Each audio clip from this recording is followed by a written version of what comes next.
Bonjour mes chers étudiants, à présent on va voir, juste après les arthropodes, on va voir les échinodermes, c'est le groupe qui vient juste après. Du mot échinos qui veut dire piquant et derme ça veut dire peau, donc ils ont des piquants, donc la peau hérissée de piquants.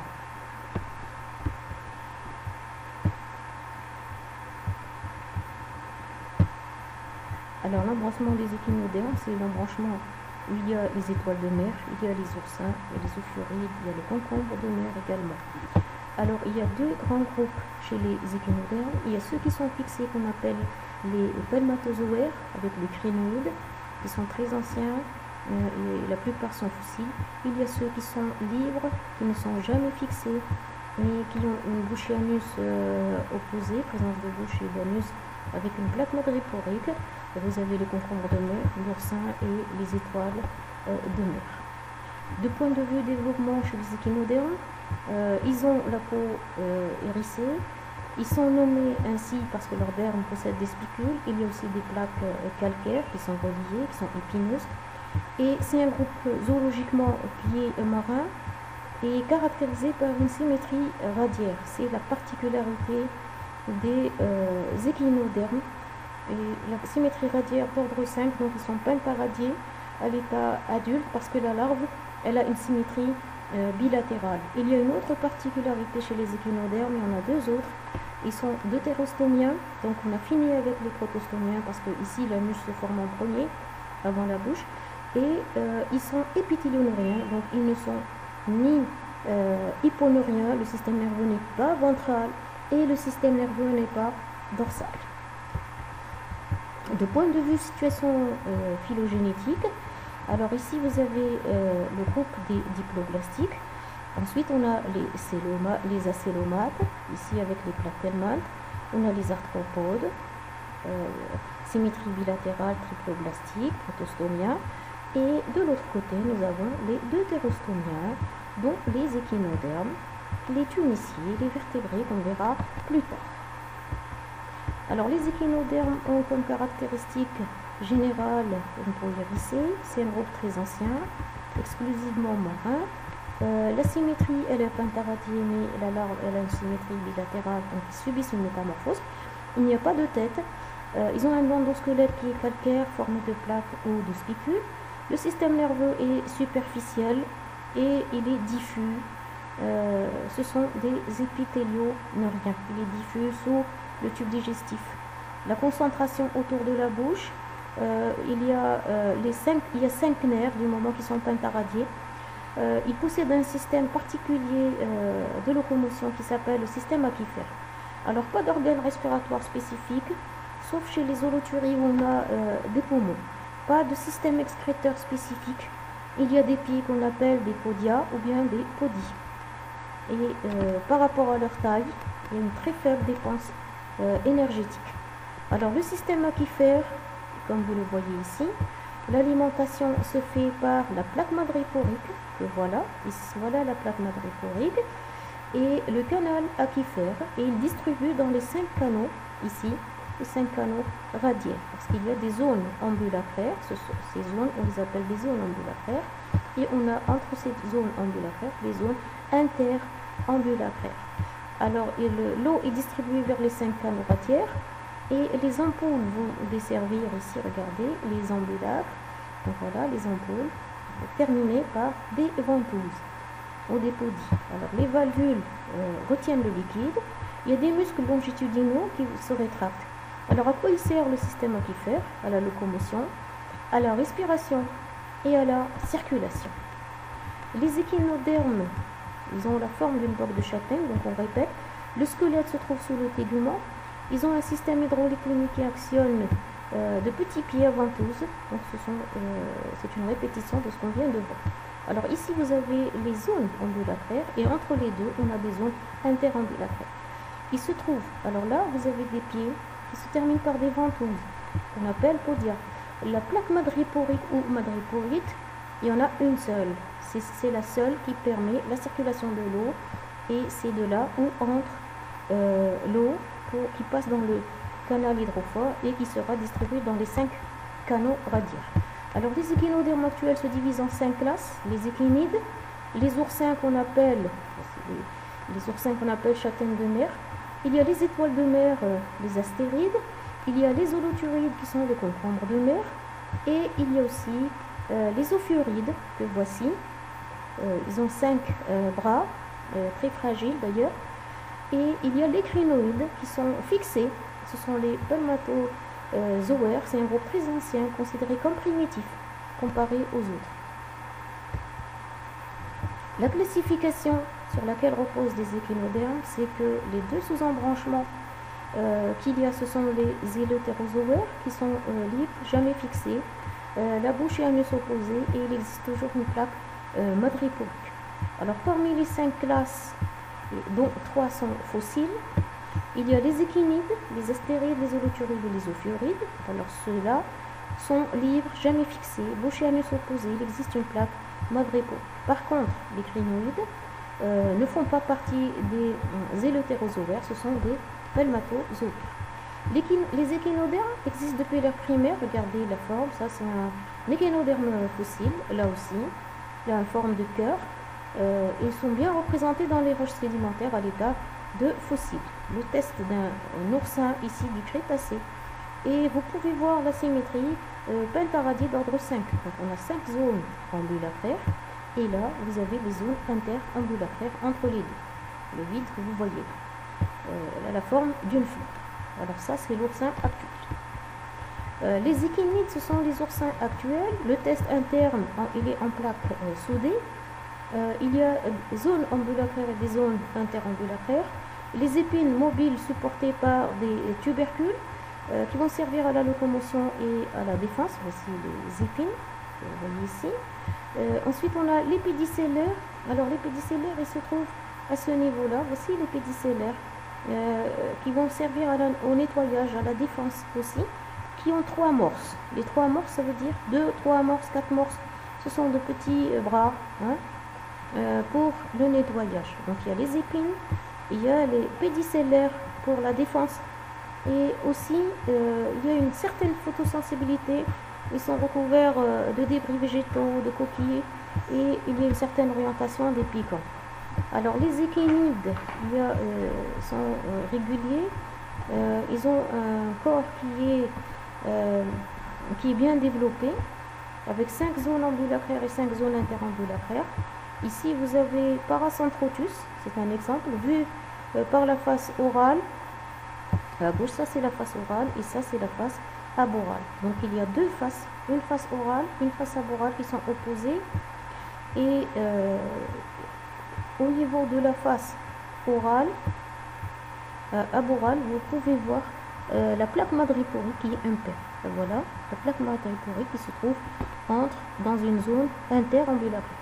Alors comme vous le voyez ici, il y a 5 zones petites, limitées en noir, 5 zones ambulacraires, et entre les deux, vous avez la zone interambulacraire qui possède un squelette calcaire formé de plaques soudées. Le corps il est globuleux et soutenu par un test qui est rigide. Ils n'ont pas de bras comme les étoiles de mer, dépourvues de bras. L'appareil, chez les échinides, il y a un appareil masticateur très spécial au pôle oral appelé la lanterne d'Aristote, parce qu'il a la forme d'une lanterne. Si vous faites la coupe transversale, vous pouvez voir qu'il y a une lanterne à la base au niveau de la face orale. Là, c'est une vue interne d'une dissection de la région orale qui montre la disposition de la lanterne d'Aristote. La plaque madréporique, c'est une plaque qui est impaire, il y en a une seule, et c'est la plaque par laquelle pénètre l'eau pour irriguer l'oursin. Elle existe d'ailleurs chez tous les échinodermes. Alors le squelette est percé d'une multitude d'orifices qui sont microscopiques et par lesquels sortent les pieds. Alors voici des pieds, vous pouvez les voir ici de près, ce sont des petits, qui fonctionnent à la manière de ventouses grâce auxquelles l'oursin se déplace sur le fond. Alors ça c'est l'agrandissement d'un test d'oursin, partiellement débarrassé bien sûr de l'épiderme des spicules. Alors vous pouvez voir nettement les régions ambulacraires qui sont petites et les régions interambulacraires qui sont très espacées. Voici. Et bien sûr, la région ambulacraire elle est limitée par des podies. La classe des échinides, ça c'est un exemple. C'est un oursin régulier avec de nombreux piquants qui sont serrés. Et le test il est notablement plus haut. Les piquants sont soit longs, verdâtres ou violets. Et bien sûr, il y a d'autres échinides qui ont des piquants qui sont courts et espacés. Alors là, c'est un autre genre d'oursin avec des spicules espacés de très grande taille. Un autre exemple. On arrive aux astérides qui ont des organes qui sont étoilés. Ce sont des étoiles de mer qu'on appelle astérias et astropectènes. Ils ont des organes photorécepteurs au bout des bras avec des taches oculaires. Alors l'anus est absent chez certaines espèces. Là aussi, bouche et anus opposés. Les gonades et les structures digestives sont réparties dans chaque bras et il y a présence de pédicellaires pour la défense. Alors voici la plaque madréporique par laquelle pénètre l'eau pour circuler dans les 5 bras. Il y a aussi des podies et le canal circulaire. On arrive, alors ici vous avez 2 exemples d'astérides. Ça c'est un ophiuride qu'on va voir juste après. Ici les bras sont souples et arrondis. Le pied ambulacraire sur 4 régions, sur 4 rangées. Regardez ici au milieu. On a des rangées de pieds. Il y en a 2 de chaque côté. 2 de ici et 2 de l'autre côté. Les pédicellaires sont sessiles, parfois pédonculés. Et vous pouvez voir qu'il y a des piquants dorsaux qui sont fins et nombreux et pointus. Il y a 5 à 10 bras, avec le phénomène de régénération chez l'astérias. Alors ça, c'est le détail d'un pied, donc les podies sur la face inférieure, donc le pôle oral d'une astéride. Donc on a pris un bras et sur la face ventrale, voici les rangées de pieds. Donc il y a une rangée ici, 2 rangées, donc il y a 4 rangées sur cette face. Et regardez les pieds qui se terminent par des ventouses. Alors la classe des astérides, les principales caractéristiques, c'est un échinoderme qui est aplati selon l'axe de symétrie, donc il n'a pas le corps globuleux. Présence de bras non différenciés du disque, donc on ne voit pas de limite entre chaque bras. Le disque central, on dit que leurs bas sont contigus, ça veut dire étroitement liés. Il n'y a pas de limite à ce niveau-là. Le squelette est formé de plaques indépendantes. Alors là, c'est une étoile de mer qui a perdu un bras et qui est en train de le régénérer, donc le bras est en cours de régénération. Donc veuillez patienter. C'est une image qui montre les piquants chez les astérides. Astéride dévorant, là c'est une étoile de mer qui est en train de manger Mytilus, qui est un mollusque vivant. Les piquants qui ne sont pas très pointus chez une espèce d'étoile de mer. La classe des astérides, on a l'exemple d'Astérias que vous pouvez voir parmi les collections que nous avons à la salle de phonistique. C'est une étoile de mer qui se déplace lentement à l'aide de ses pieds ambulacraires situés sous chaque bras. Alors ils forment un groupe bien déroutant parce qu'on croit qu'ils ont évolué à partir d'un ancêtre à symétrie bilatérale. Bien sûr, ce sont les larves qui ont la symétrie bilatérale, mais les adultes n'ont pas de tête, ils n'ont pas de cerveau non plus. On arrive aux ophiurides. Le schéma général, ils ont un disque central contenant les organes. Chez les ophiurides, alors regardez ici, les bras ne sont pas contigus comme tout à l'heure. Vous voyez la limite de chaque bras au niveau du disque central. Alors les bras sont grêles, rayonnants, jamais ramifiés. Le squelette est formé de plaques indépendantes et les bras sont bien différenciés du disque central et bien séparés entre eux. Ici, présence de bouche sur la face orale, mais pas d'anus. Alors la classe des ophiurides, on a plusieurs groupes. Ça c'est Ophioderma et ça c'est Gorgonocéphalus qui a des bras qui sont plus ou moins arborescents. Alors Ophiofolus aculeata, les ophiures forment un autre groupe d'échinodermes. Les bras sont longs, souples et grêles. Ils sont facilement endommagés lorsqu'ils sont manipulés. Alors Gorgonocéphalus qui ressemble à un arbre, qui est arborescent, c'est une étoile de mer à plusieurs branches. C'est un animal qui est très beau, qui utilise ses longs bras pour capturer les proies. Lorsque plusieurs de ces étoiles se réunissent, ça forme un filet très efficace pour ne pas laisser s'échapper les reptiles. On arrive à la dernière classe chez les eulétérozoaires. C'est le concombre de mer qui ressemble au concombre, qui a la forme d'un cylindre mou. 3 zones ambulacraires qui sont ventrales et 2 qui sont dorsales. Alors les zones ventrales c'est pour la locomotion, les 2 dorsales c'est pour qui sont sensorielles. Le squelette il est interne, il est calcaire, il est formé de spicules parce que le corps est mou. Tentacules buccaux plus ou moins développés. Les organes arborescents qui forment des poumons et qui débouchent dans le cloaque. Et il y a des tubes de Cuvier chez Holoturia forscali. Là, c'est un concombre de mer naturel. Regardez, il ressemble au concombre, si ce n'est les piquants et les zones ambulacraires et les zones interambulacraires qui lui donnent cet aspect avec la bouche à ce niveau-là.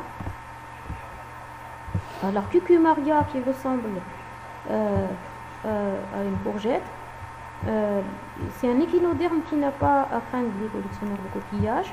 C'est un concombre qui ressemble, il ne ressemble très peu avec les étoiles de mer, hein, et avec les oursins et les ophures, mais il présente les 5 zones ambulacraires. C'est l'indice de parenté avec les échinodermes. Ça c'est Holoturia, c'est le concombre de mer carrément qui a été pêché. Vous pouvez voir les zones ambulacraires. Là c'est toujours un concombre de mer. Et pour finir, l'exemple d'écrinoïdes qui vivent fixés, qui sont ancestraux, qui présentent 10 bras. À la base, il y a 5, qui se divisent en 2, hein, plus loin. Ils sont fixés par des cires, comme les gorgones. Bouche et anus se trouvent sur le même côté. Et ils nagent par les mouvements coordonnés des bras. Et voici les crinoïdes fossiles du Carbonifère. Et nous avons fini à présent avec les